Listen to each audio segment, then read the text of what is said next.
I know you're up there singing with the angels. Hallelujah.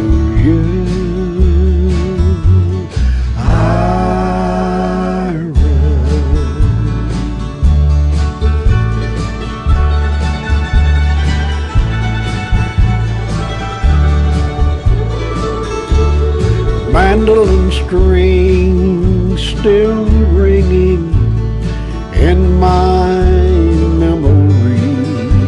There were times when you gave Bill Monroe a run for his money, and you had a way with writing music from the heart. Your voice is strong even though you're gone, 'cause I still hear your part. Ira, I still hear you off in the distance, your sweet harmony. Ira, I still miss you. There'll never be another, 'cause you can't beat family. I know you're up there singing with the angels. Hallelujah.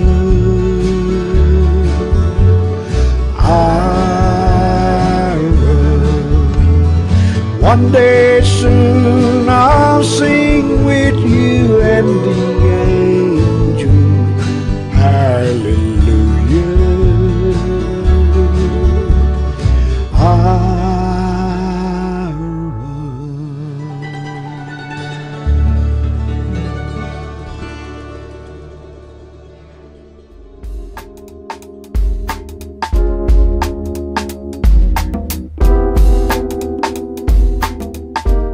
Charlie, when you record a song, what type of thing are you looking for? Well, I'm going to start off by stealing something from Harlan Howard.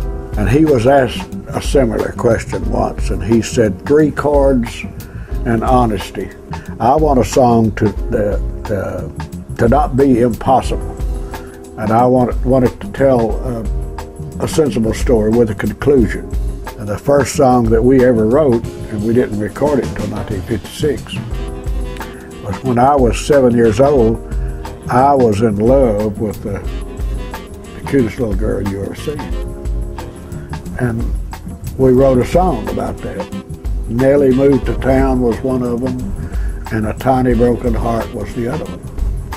Charlie, you shared another story with me that I'd like you to share with the audience, the one about Johnny Cash and the 2 soda crackers. Well, John, I met John when I think he was 13, no older than 13. And we went to his hometown, Dice, Arkansas. And we went there, and it was my job, other than the singing part with Ira and it was my job to sell the tickets. Standing outside the door was this little guy, barefooted, no shirt, just a pair of overalls on, and bareheaded. And I said, "Son, is there a restroom anywhere?" And he practically led me 100 yards out across the yard. He waited outside, and I came back out, and I just reached my shirt pocket. I had 2 soda crackers.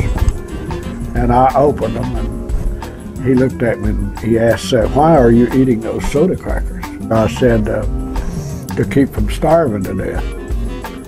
So in the Man in Black book, he donated 5 pages for that incident, that meeting. For the first three years he was in the business singing, he would always eat 2 soda crackers before he went on stage. One of the folks that used to open for the Louvin brothers was Elvis Presley.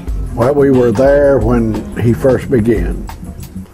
And we did close to 100 days with Elvis. Then he just got hot enough that once he did his show, it was over. So he was the show closer.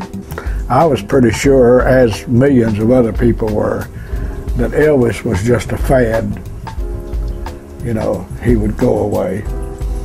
And I seen women out on the street, as old as my mother, that's squatted down, reaching under the fence, pulling grass out of Presley's yard. And I knew then that it wasn't a fad. If you saw my first episode of Behind the Sound, you may recognize this young musician. Sam Hunter is also a fan of Charlie Louvin's, and he has a couple of questions that he'd like to pose to him.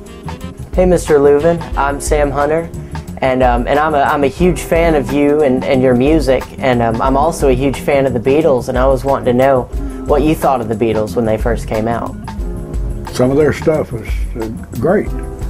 The Yesterdays and songs that way, they had great melodies, and they had what the people wanted. But the Beatles slowed country music down tremendously.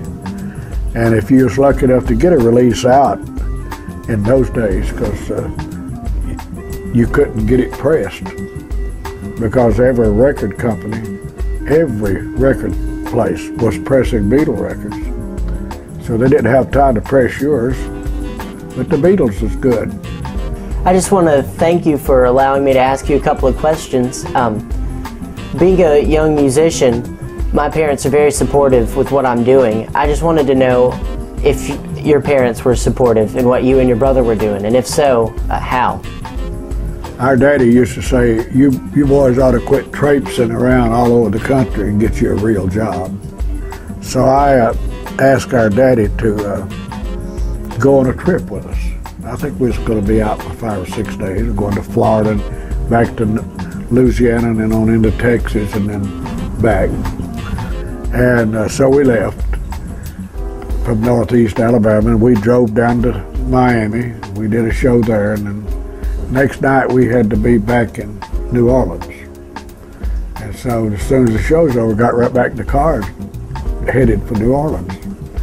So we went from New Orleans on into Texas and made the round. We went 5 days and never checked in one motel because we didn't have time.